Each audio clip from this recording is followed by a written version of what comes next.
피난처 있으니 환난을 당한 자 이리 오라. 땅들이 변하고 물결이 일어나 산 위에 넘치되 두렵지 않네. 이방이 떠들고 나라들 모여서 진동하나. 우리 주 목소리 한 번만 바라면 천하의 모든 건 망하겠네. 만유주 하나님 우리를 도우니 피난처요. 세상의 난리를 그치게 하시니 세상에 창검이 쓸데없네. 높으신 하나님 우리를 구하니 할렐루야. 괴로움이 심하고 환난이 극하나 피난처 되시는 주 하나님.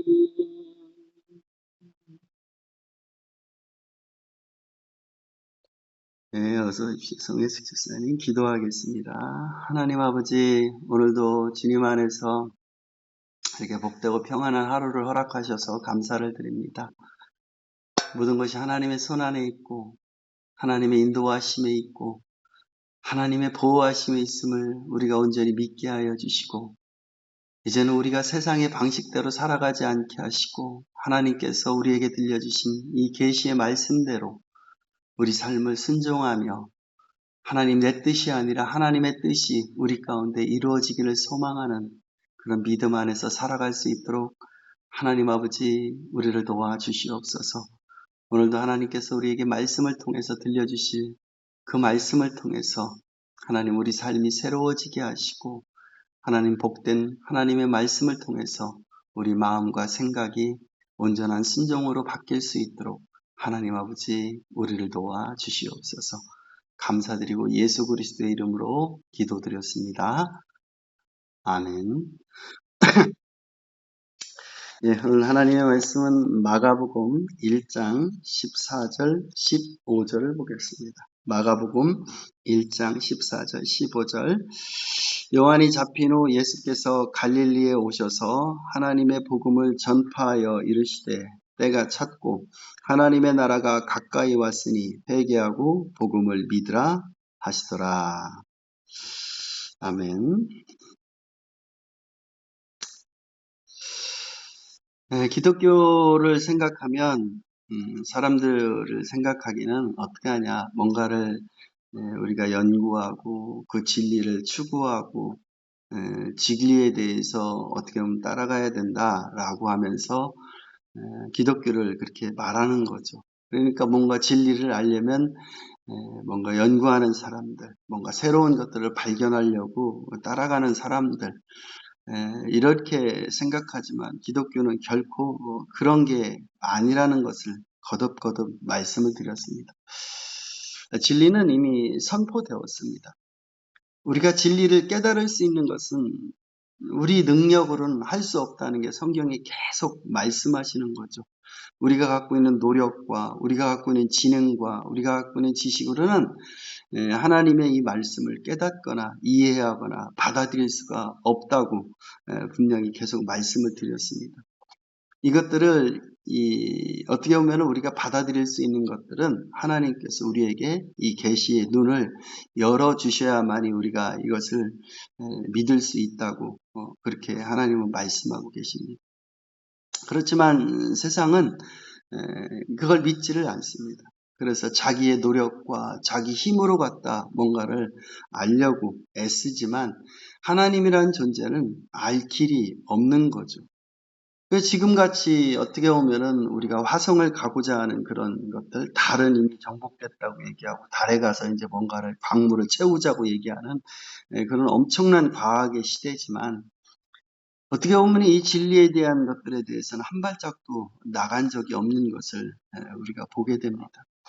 그래서 성경은 우리에게 이 하나님의 말씀은 어떻게 보면 우리가 노력하고 애쓰고 어떻게 보면 이걸 연구해서 얻을 수 있는 것이 아니라 하나님께서 우리에게 열어주셔야만이 보일 수 있다고 그렇게 말씀하고 계신 것을 보게 됩니다.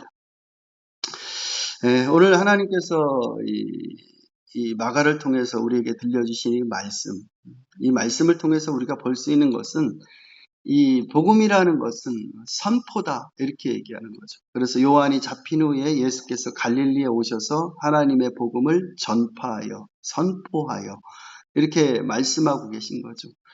어떻게 보면 이 전파라고 하는 단어는 어떤 기독교 용어가 아니라는 것을 알 수 있습니다. 이 용어는 원래 로마 시대 때 어떤 왕이 있는데 왕자가 탄생하거나 왕자가 왕위로 오른다거나 왕자가 어떻게 보면 성인이 됐다거나 하는 것들을 어떻게 보면 백성들에게 나가서 그것을 알려주는 것, 그것을 선포한다. 이게 어떻게 보면 캐리그마라고 얘기하죠. 공포한다. 이렇게 말씀하고 있는 거죠. 그러니까 이 선포란 것 속에서는 분명하게 어떤 왕실의 권위와 그 왕이 갖고 있는 그런 것들을 어떻게 보면 드러내주는 거죠. 여기서는 분명한 진리와 분명한 어떤 메시지가 담겨져 있는 거죠. 왕의 공포를 통해서. 그래서 그런 것들을 선포를 통해서 백성들은 알게 되는 거죠. 아, 왕자가 태어났구나. 어떻게 보면 이 왕자가 왕위에 오르는구나. 왕자가 지금 어떤 성인이 되었구나. 이런 분명한 이 진리들, 분명한 메시지들을 백성들이 공포하고 선포해서 그것을 같이 참여하게 만드는 것. 이것이 바로 이 공포란, 선포란 의미의 가장 큰 의미라는 것을 볼 수 있습니다. 이것이 기독교에 와가지고 이것이 이제는 우리도 똑같이 하나님 안에서 이것이 선포되어진다. 공포되어진다. 이것은 그래서 어떤 기독교를 가지고 우리가 뭔가를 진리를 찾아가는 것이 아니라 이미 있는 이 진리, 계시된 진리를 받아들여라 라고 하나님께서 말씀하고 계신 거죠. 근데 사람들은 이걸 받아들이질 않고요. 여전히 자기 노력과 자기 힘으로 하나님 앞에 갈 수 있다고 생각하면서 거부를 하지만 어떤 누구도 하나님 안에 이룰 수 있는 사람들은 한 명도 없다는 것을 우리가 깨달을 수 있는 거죠. 그래서 복음이라는 것은 선포되어지는 것이다. 있는 진리를, 하나님의 진리를 말하는 것이다. 그래서 이 진리가 어떤 모든 사람들에게, 이 세상에 있는 모든 사람들에게 선포되어지는 거예요. 그러니까 거기에 대해서 뭔가 우리가 그것을 가리키고 이런 것이 아니라 하나님이 주신 것들, 하나님이 말씀하시는 것들을 그대로 말하는 것. 이것이 바로 어떤 그 설교자들이라는가 어떻게 보면은 이 전파하는 선교사들이다가 이 사람들이 하는 역할들이 바로 하나님이 이 메시지를 갖다가 선포하는 거죠. 그러면 하나님의 메시지가 뭐냐? 이전에 황실에 갖고 있었던 메시지는 왕자가 탄생했다, 뭐가 탄생했다라고 하면서 이 공포문을 붙이고 하는 것들을 봤을 때 교회에서 하는 것들은 바로 이 아들이 탄생했다는 것을 보여주는 거죠. 그것을 어떻게 알 수 있냐면 뭐라고 하냐면 요한이 이르시되 때가 찼고 무슨 때가 찼느냐는 거죠. 하나님의 때가 찼다는 거죠. 하나님이 약속하시고 하나님이 말씀하신 그 아들을 보내주시겠다고 약속하신 그 때가 찼다는 거예요. 그러니까 복음의 시작이라는 것, 모든 이 일들의 시작이라는 것은 하나님께서 시작하신 거죠. 어느 누구도 하나님한테 이것을 받거나 하나님 앞에 이게 주시지 않으면 어느 누구도 받을 수 없는 게 이 복음인 거예요. 계신 거예요. 그러니까 구약은 하나님의 계시를 정리해 놓은 거죠. 어떤 계시냐? 하나님께서 하실 일들에 대해서 말씀하시는 것들을 모아놓은 것들이 바로 구약 성경인 거죠. 하나님의 계시를 보여주는 거죠. 구약 성경이라는 것은. 그래서 하나님께서는 어떻게 보면 우리가 창세기나 이런 어떤 마지막 그 말라기에 이르기까지 하나님의 계시를 보여준 거지. 거기 있는 뭐 모세라든가 거기 있는 어떤 그 작가들이 그런 것들을 연구하고 노력하고 계획해서 그것을 써놓은 게 아니에요. 하나님의 말씀하시는 것들을 받아서 하나님의 성령의 인도함을 받아서 그대로 계시해 놓은 거지. 어떤 모세라는 사람이 그것을 특별히 생각해서 그것을 써놓은 게 아니에요. 그래서 하나님께서는 이 인간이란 존재들을 통해서 하나님의 말씀, 하나님의 계시를 보여주시는 거예요. 그래서 우리는 창세기라는 것을 통해서 뭘 보느냐? 하나님이 이 모든 구원의 계획, 모든 것들을 하나님이 갖고 계시다. 하나님이 어떤 분이시다. 그리고 하나님께서는 이 구원에 대한 계획들을 갖고 계시고 그 구원을 실천하신 분이다. 죄가 이 세상에 들어오고 죄를 통해서 이 세상이 인간들이 하나님으로부터 떨어져 나가고 그래서 하나님께서는 그때 이미 여자의 후손을 통해서 이 인간들을 구원할 계획들, 이 모든 것들을 갖고 계셨다는 것을 하나님이 모세를 통해서 보여주고 계신 거예요. 그러니까 구약에 있는 이 모든 것들은 결국은 따지다 보면 메시아가 오실 것이다. 여자의 후손이 오실 것이다. 라고 하는 것들을 계속 말씀하고 계신 거예요. 하나님이 그 여자의 후손을 통해서 그 메시아를 통해서 인간들을 구원해 내실 것이다. 여자의 후손이 와서 뱀의 머리를 밟아버릴 것이고 인간들 속에 있는 이 모든 이 아픔과 고통과 이 슬픔과 이 죄악 아래 고통스러운 것들을 건져내실 것이다 라고 구약에 있는 모든 어떤 뭐 다윗이라든가 거기 있는 모든 선지자 이사야라든가 예레미야라든가 하물며 어떻게 보면은 이 예수 그리스도라든가 사도들도 전부 다 이 계시를 가지고 말씀하고 계신 거예요. 그래서 이 계시가 인간들 속에 들어온 거죠. 선포가 되는 거예요. 지금 누가 왔다? 하나님의 아들이 왔다라고 하는 이 선포가 이루어지고 그걸 믿고 받아들이라고 얘기를 하고 있는 거예요. 그래서 지금 때가 찼다는 것은 뭐가 되느냐? 하나님께서 그 여자의 후손을 보내주실 것이라는 그 때가 찬 거예요. 구약에서 아브라함을부터 쭉 하나님께서 그렇게 어떻게 보면 준비하시고 계획하셨던 하나님께서 그래서 아브라함이 왜 중요하느냐? 예수 그리스도 이스라엘이 왜 중요하느냐? 예수 그리스도가 오셔야 될 혈통을 만들어내는 거예요. 모든 것들이 다.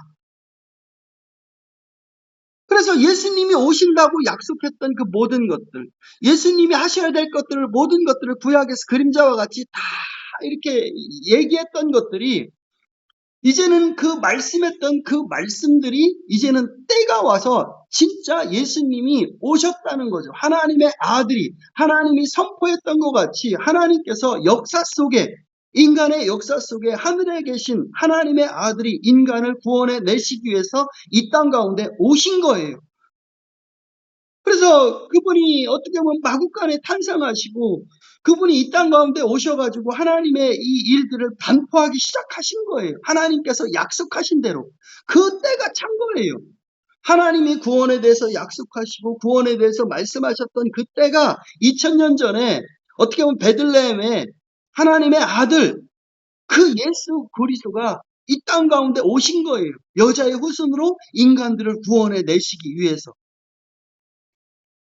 이것들은 그러니까 하나님의 계시인 거지 어떤 이사야나 선지자들의 생각이 아닌 거예요. 그들은 하나님의 성령에 의해서 하나님이 보여주신 계시를 쓴 거고 그것을 우리에게 말씀으로 전해준 거죠. 그래서 우리는 성경에서 지금 마가복음을 통해서 아니면 어떤 요한복음을 통해서 복음서를 통해서 예수 그리스도께서 이 땅에 오신 것을 보고 있는 거예요.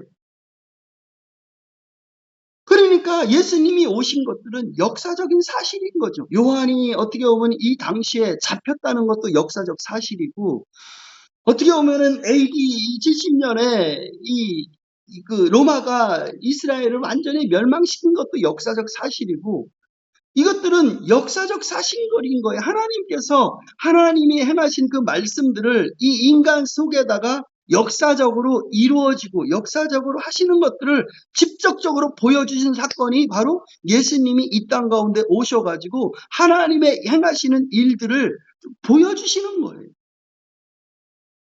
그러니까 이것은 성경은 실제적인 역사인 거고 실제적으로 하나님의 아들 예수께서 왕으로서 이 땅에 오신 것들을 보여주는 것이 바로 오늘 선포인 거예요. 그래서 하나님의 아들이 이 땅에 오셨다라고 선포하는 거예요. 교회가 해야 될 일들은 이건 거예요. 하나님의 아들이 인간들을 구원해 내시기 위해서 이 땅에 오셨다. 그분이 누구냐? 예수 그리스도다. 이것을 선포하는 것들이 교회가 할 일들인 거예요. 다른 어떤 것도 할 게 아닌 거예요. 그래서 하나님의 일들이 예수 그리스도를 통해서 이루어져 나가는 것들을 보게 하는 거죠. 그래서 예수님께서 이 땅 가운데 오셔가지고 뭐를 말씀하시느냐? 하나님의 나라가 가까이 왔다라고 예수님께서 선포하시는 거예요. 하나님의 나라라고 하는 것은 하나님의 통치를 말하는 거죠. 나라라는 것은 통치 개념이 있는 거죠. 예수께서 이 땅에 하나님의 나라를 가져오신 거예요. 하나님의 통치를 가져오신 거예요. 예수 그리스도 안으로 들어가는 사람들은 모두가 하나님의 이 통치, 하나님의 이 보호하심, 하나님의 이 역사하심을 받게 되는 거예요.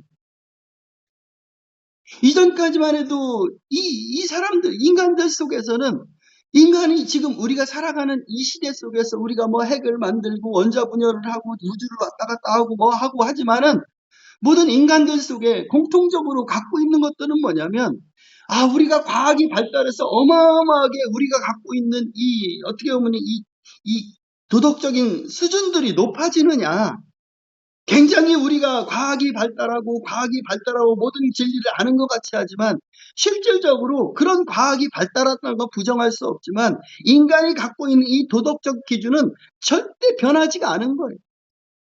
아담과 하와가 타락하고 그 이후에 가인과 아벨이 범죄했을 때 그들이 갖고 있었던 이 질투와 시기와 미움과 이런 도덕적인 타락들이 그 당시에 갖고 있었던 모습이나 지금 우리가 갖고 있는 모습이나 좋아진 것이 아니라 과학이 발달하고 교육이 발달하고 뭔가 문학이 발달하고 해가지고 더 이 사람들이 더 도덕적으로 높아졌느냐?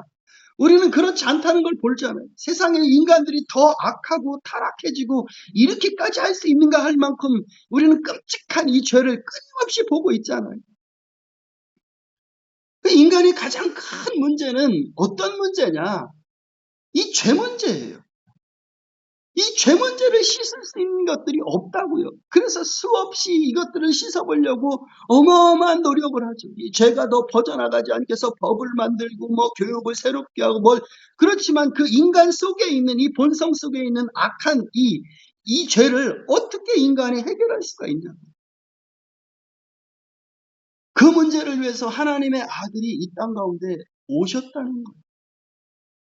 하나님은 변하지 않습니다. 2000년 전에 계셨던 하나님이나 아담과 하와한테 말씀하셨던 하나님이나 다윗에게 말씀하셨던 하나님이나 이 하나님은 변하지 않아요. 영원히 변하지 않는 거예요. 인간들이 죄가 변하지 않듯이 하나님은 영원히 변하지 않고 하나님의 계획대로 영원하신 하나님, 변하지 아니하신 하나님, 회전의 그림자가 없으신 하나님. 그래서 나는 스스로 있는 자라고 말씀하신 이 하나님이 일을 시작하셔서 하나님의 아들을 통해서 하나님이 당신이 만들어 온 인간들을 구원해낼 그런 계획들을 이미 하나님께서 계속 실행하고 실천하고 계셨는데 그 때에 맞춰서 하나님의 때에 맞춰서 우리가 그 당시에 이 때를 봤을 때 왜 예수님이 이때에 왔느냐? 이때가 하나님이 오시기에 가장 합당한 때라는 것들을 많은 이 신학자들이 인정하고 있죠. 그때 이 평화 전쟁이 없는 시기였고 그때 어떻게 보면 언어가 하나로 통일되는 시기였고 길이 어떤 복음이 전파될 수 있는 시기였고 이 모든 것들 가장 큰 것들은 뭐냐면 인간들이 자기들이 할 수 있는 모든 노력을 다 마친 모든 철학이라든가 모든 나라라든가 이런 것들이 완전히 실패한 그 당시에 그때 하나님의 아들이 이 땅 가운데 오셔서 이제는 하나님의 말씀 니들의 노력이 얼마나 허무한지 얼마나 잘못됐는지를 보여주고 하나님의 아들이 이 땅 가운데 오셔서 일을 시작하신 거예요. 하나님의 사역을 시작하신 거예요. 예수님이 오셔서 그래서 예수 그리스도 안에서 이제는 하나님의 나라가 시작되고 하나님의 통치가 시작되는 거죠. 그거 뭐냐? 어느 누구도 예수 그리스도를 통하지 않고는 하나님 앞에 갈 자가 없는 거예요. 자기 스스로의 노력으로 철학자들은 가려고 했지만 갈 수가 없었던 거예요. 하나님을 만날 수 있는 유일한 길은 예수 그리스도를 통해야만 하나님 앞에 나아가고 하나님의 자녀로 인정되고 하나님 안에서 모든 통치를 받을 수 있는 이 안에 하나님 앞에 나갈 수 있는 유일한 길은 우리가 욥기에서 우리가 배웠던 것 같이 우리가 하나님 앞에 의롭지 않고는 하나님을 만날 수가 없어요. 죄인들은 하나님 앞에 나아갈 수가 없다고. 하나님 앞에 나아갈 수 있는 유일한 길은 예수 그리스도를 통해서만 하나님 앞에 나아갈 수가 있다고요.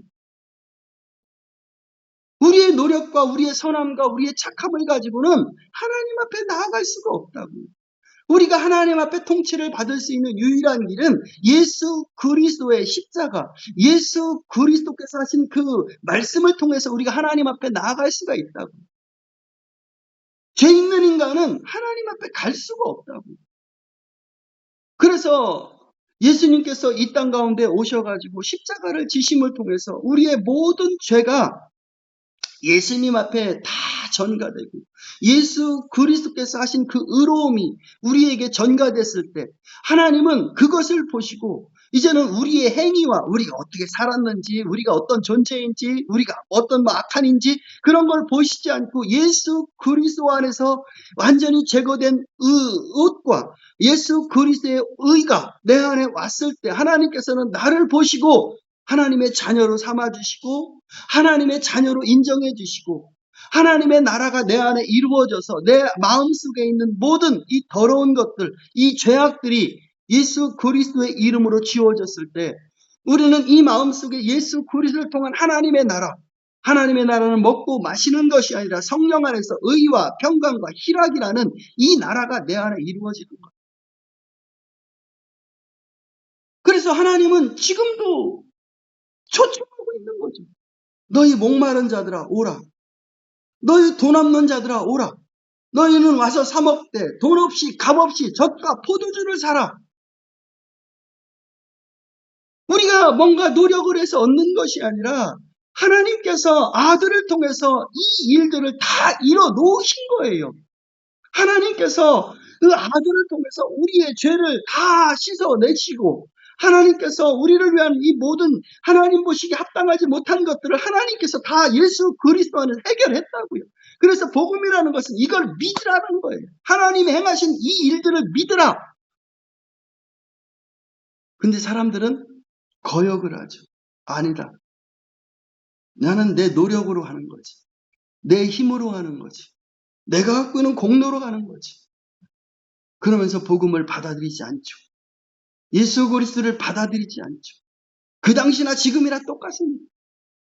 예수님을 못 믿는 이유는 그런 거예요. 나는 그렇게 추하지 않아. 나는 누구의 도움을 받을 정도로 그렇게 약하지 않아. 나는 누구한테 뭔가를 할 정도로 나는 그렇게 비굴하지 않아. 나는 내 노력으로, 내 힘으로, 내 능력으로 나는 찾아갈 거야. 어느 누구도 하나님을 만날 수가 없습니다. 그래서 하나님께서는 하나님 앞에 나아갈 수 있는 길을 보여주시는 거예요. 선지자들을 통해서 끊임없이 그 아들에게 입맞추라. 그 아들에게 절을 하라. 그 아들의 말을 들으라. 하나님은 계속 선포를 하는데 인간들은 끊임없이 거역을 하고 아니다 내 노력으로 하면서 예수님을 십자가에 못 박듯이 지금도 사람들은 예수님을 거열하고 예수님을 배반하고 예수님은 필요 없다고 얘기하면서 그렇게 하지만 하나님의 진노가 우리 가운데 계속 쌓아 올려지고 있는 거죠. 인간들은 하나님의 진노 속에 있는 거예요. 왜 아들을 보내주셨는데 아들을 향해서 코웃음 치고 아들을 십자가에 못 박고 아들한테 조롱하고 비웃고 하나님이 하시는 일들을 모두 다 비웃는 거죠. 인간의 교만과 인간의 완악함 때문에. 그래서 아들을 믿는 자는 바로 하나님 앞에 나아오는 거죠. 그래서 예수님께서 이 땅 가운데 오셔가지고 그것을 선포하시는 거예요. 예수님이 하셨던 사역들은 이미 이사야를 통해서 아니면 예레미야를 통해서 다윗을 통해서 예수님께서 어떤 가운데 이 땅 가운데 하실 건가를 이미 다 말씀해 주셨습니다. 그래서 예수님이 처음에 고향에 갔을 때 이사야 말씀을 주셨는데 말씀을 찾죠. 그래서 주의 성령이 내게 임하셨으니 내게 기름을 부으사 어떻게 보면 가난한 자에게 복음을 전파하시려고 내게 기름을 부어주셨다는 거예요. 그래서 눈먼 자의 눈을 뜨게 하고 눌린 자를 자유케 하고 그 하나님의 은혜를 전파하겠다는 말씀을 가르쳐주고 사람들에게 얘기하죠. 이것이 너희 말씀에 응했다. 사람들은 받아들이지 않은 거예요. 어느 누구도 그걸 받아들이지 않았다. 그래서 결국은 고향 동네에서 예수님을 어떻게 밀어서 죽이려고 하니까 예수님이 그 길대로 빠져나오신 거죠. 하나님의 이 말씀을 받아들이지 않아요. 왜 그러느냐? 죄의 눈이 가리워져서 아직도 자기 의를 의지하고 아직도 자기 것을 나의 의를 이 하나님 앞에 가지고 갈 수 있다고 그렇게 주장하고 그렇게 생각하고 그렇게 받아들이는 거예요. 그래서 하나님은 우리에게 아들을 보내주시면서 말씀하시는 게 뭐냐? 하나님의 나라가 가까이 왔다. 네 안에 있다. 이제는 네가 할 일들이 뭐냐? 회개해라. 회개해라. 이제는 인생은 네 마음대로 살 수 있는 게 아니야. 네 뜻대로 살 수 있는 게 아니야. 네가 얼마나 헐벗고 네가 얼마나 하나님 보시기에 합당하지 못하고 네가 얼마나 굶주렸는지 한번 봐라. 네 노력과 네 능력으로 하나님 앞에 갈 수 있는지 봐라. 그걸 깨달라 이런 거예요.